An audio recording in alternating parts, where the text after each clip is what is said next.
Good evening. आज का जो हमारा विषय है वो मिक्स में है GK and GS. GK and GS का मतलब होता है जीके मतलब current general knowledge and GS का मतलब जनरल स्टडी। जनरल स्टडी में ऑल सब्जेक्ट आ जाते हैं। तो पहला ही क्वेश्चन है हमारा करंट का, मिस अर्थ इंडिया 2023 का खिताब किसने जीता है? मिस अर्थ, देखिए अब रटे नहीं, आगे भी क्वेश्चन है। मिस अर्थ आ जाएगा, मिस अर्थ आ जाए तो आप करेंगे prion Sen, prion Sen. Clear? अगर आप मिस अर्थ आ जाए तो मिस इंडिया अर्थ 2023 का जो खिताब जीता है वो प्रियन सेन ने जीता है। नेक्स्ट हमारा क्वेश्चन है मिस इंडिया 2023। अब ये मिस इंडिया पूछा है, वो अर्थ पूछा था, अर्थ इकोनॉमी वाला अर्थ। ऐसे लर्न करें, कंपैरिजन करें ताकि आप भूले नहीं। और ये इंडिया वाला, तो मिस इंडिया 2023 का खिताब मिला है वो नंदिनी गुप्ता को मिला है। और नंदिनी गुप्ता राजस्थान के कोटा डिस्ट्रिक्ट से बिलोंग करती है। ओके, ये भी राजस्थान से बिलोंग करती है। नेक्स्ट क्वेश्चन है, बहुत ही महत्वपूर्ण क्वेश्चन है। देखिए, इंदौर की जो अहिल्याबाई है होलकर ने अपनी राजधानी बनाया, तो पहले इन्होंने 1767 में महेश्वर को राजधानी बनाया था। और इनका जो हिस्टोरिकल हम इतिहास देखें तो बहुत ही गहन अध्ययन है। तो महेश्वर से फिर इन्होंने ट्रांसफर करवाया, महेश्वर से अपनी राजधानी स्थानांतरण की इंदौर। ओके, तो ऑप्शन में ये नहीं दिया होगा, ये दिया होगा इंदौर।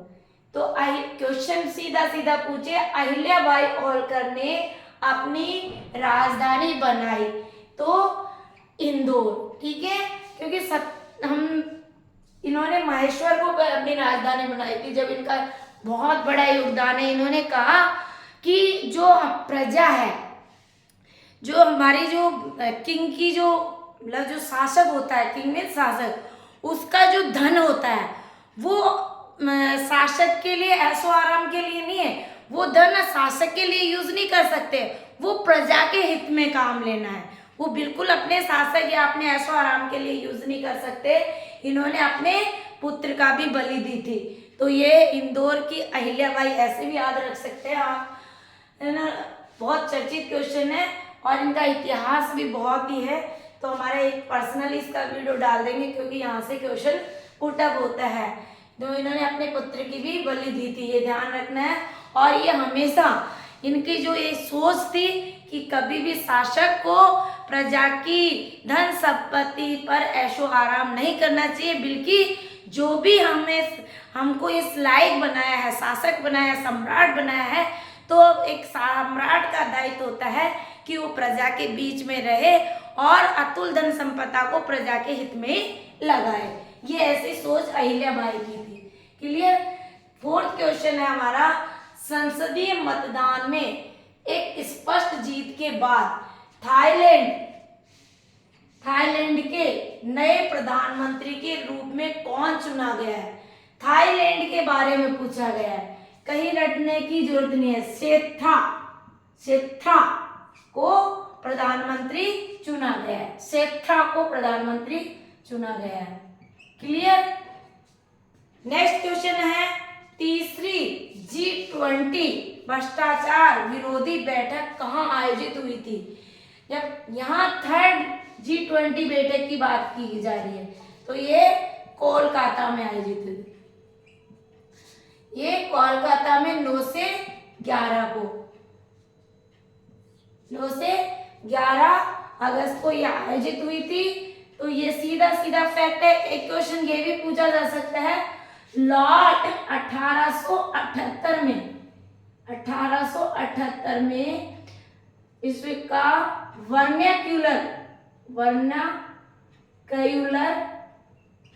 वर्नाक्यूलर प्रेस एक्ट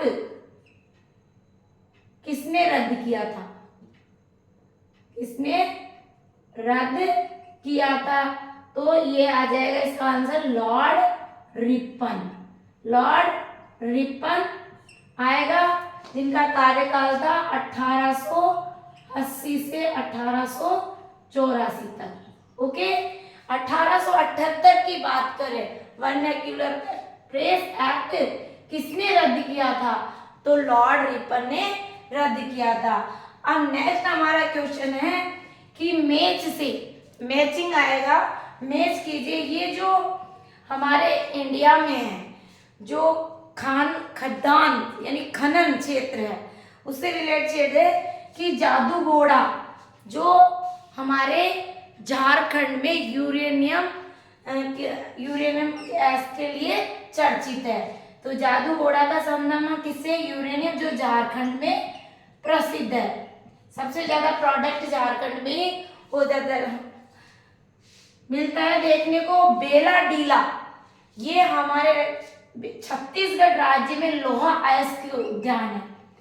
लोहा अयस्क, और वो कौन से स्टेट में? छत्तीसगढ़ स्टेट में। बेला डीला लोहा अयस्क के भंडार कहाँ है? छत्तीसगढ़ स्टेट में। जोड़ा, कयोझर, जहाजपुर, सुंदरगढ़, ये सारे लोहा अयस्क हैं और ये सब कहाँ पे है? ओडिशा में। आपको रटना नहीं है, आपको समझना है। तो हमारा ऑप्शन है all is correct. Third option है उपरोक्त सभी, all is correct. All is correct, all is truth. तो आपको एक टॉपिक तो देखिए, खनन के क्षेत्र में, चाहे वो सोने के लिए हो, चाहे लोहा अयस्क के लिए हो, यूरेनियम के लिए हो, ये टॉपिक है 10th के एनसीईआरटी बुक में है। तो ये हमेशा ऑलवेज कोई सा भी आप कंपटीशन देंगे तो एक क्वेश्चन तो ये अयस्क के बारे में पूछा जाता है। तो आपको राजस्थान के संदर्भ में भी लर्न करना है और इंडिया के संदर्भ में भी लर्न करना है। खदान, खनन क्षेत्र और उससे रिलेटेड स्टेट। तो इस तरह से आप क्वेश्चन करेंगे। एक हमारा कई बार पूछ लिया जाता है क्षेत्रफल की दृष्टि से, आप स्क्रीनशॉट ले लें और प्लीज अच्छा लगे तो लाइक करें, सब्सक्राइब करें और शेयर भी करें ताकि और भी स्टूडेंट लाभान्वित हो सके। तो देखिए, एक है क्षेत्रफल की दृष्टि से, कई बार क्वेश्चन पूछा जाता है विश्व में क्षेत्रफल की दृष्टि से सबसे बड़ा। तो विश्व में देखें, हम एरिया वाइज से देखें तो इंडिया 7 नंबर पे है। तो इसको आप ट्रिक से लर्न कर सकते हैं। रुक, देखिए बहुत ही अच्छा है ट्रिक से। रुक सच, रुक मीन्स रूस, कै मीन्स कनाडा,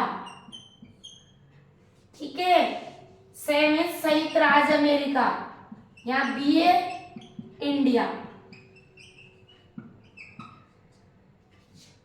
रुक सच बीए इंडिया, रुक सच बीए किया इंडिया ने। तो रैसे रूस, क्षेत्रफल की दृष्टि से विश्व में सबसे बड़ा देश कौन सा है? रूस है। दूसरे नंबर पे कनाडा, तीसरे नंबर पे संयुक्त राज्य अमेरिका, फोर्थ नंबर पे चाइना, फिफ्थ नंबर पे ब्राजील, सिक्स नंबर पे ऑस्ट्रेलिया और 7 नंबर पे इंडिया। यानी कि क्षेत्रफल की दृष्टि से, एरिया वाइज दृष्टि विश्व में सबसे बड़ा देश कौन सा है? रूस। और हमारे इंडिया का 7 पोजीशन है, 7 स्थान पर है।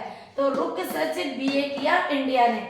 रूस, ए से कनाडा, से संयुक्त राज्य अमेरिका, चे से चाइना, बी से ब्राजील, ए से ऑस्ट्रेलिया और आई से इंडिया। तो आप इस तरह से थोड़ा सा कोऑर्डिनेट करें। एक क्वेश्चन ये आता है कि निम्नलिखित में से कर्क रेखा किस राज्य से होकर नहीं गुजरती? अब देखिए, आप ये जानते हैं, जब आपको पता है कि हमारे भारत में 8 ऐसे स्टेट हैं जहां से कर्क रेखा गुजरती है। तो आप कर्क रेखा को आप मैप में देखें, समझें, तो बहुत मतलब ज्योग्राफी तो आप मैप से करें तो बेटर है। कोई समझने ट्रिक या ट्रिक्स करने की जरूरत नहीं है।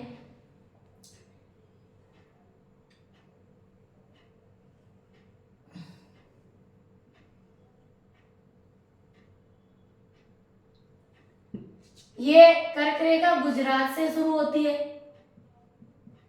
गुजरात राजस्थान के 2 जिले हैं ये, डूंगरपुर और बांसवाड़ा।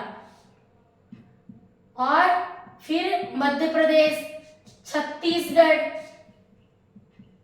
बिहार, छत्तीसगढ़, झारखंड, पश्चिम बंगाल,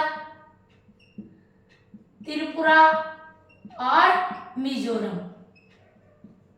रखने की वही नहीं है, गुजरात, राजस्थान, मध्य प्रदेश, छत्तीसगढ़, झारखंड, पश्चिम बंगाल, त्रिपुरा और मिजोरम, ये 8 ऐसे स्टेट हैं जहां से कर्क रेखा होके गुजरती है।